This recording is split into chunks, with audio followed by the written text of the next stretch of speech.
we're here to lobby the council, obviously, because the injustice of cutting the residents and the workers' services and jobs, terms and conditions, when the bankers have been bailed out to the tune of 1.2 trillion. What we're trying to do is we're against them closing down and making more cuts in the parks and open spaces. You know, without people working on the ground, on the playing fields and also bowling greens, what are we going to do, older people, for recreation? The reason we're down here tonight is because basically the bankers in this country, they broke the country, they robbed us blind.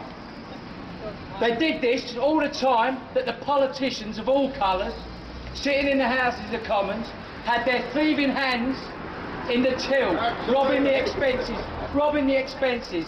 Now they come to the staff on this council and they tell them we've got to pay for it. Well, we're here to tell them that we're not going to pay for their corruption. We're not going to lose our jobs. We're not going to lose our homes. We're not going to play with our terms and conditions.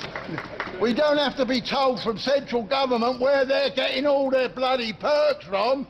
MPs sitting in there, £15 a day for food expenses. We got old age pensioners living down here less than £75 a week.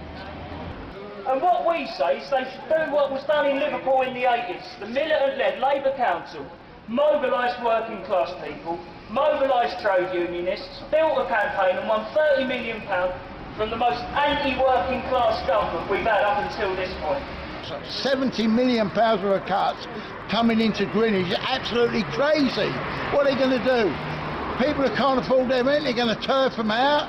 We're just gathered here tonight. This is a small gathering at first, but it will grow under the weight of events. These lobbies and protests around the country will grow because people aren't prepared to pay for someone else's debt, and they're not going to pay with their jobs, terms, conditions, and they're not going to pay with their services. This is their crisis, not ours. They robbed the country. And if they're not going to fight, they should step aside and let the people that are going to fight this condemned government do the job. Thank you very much.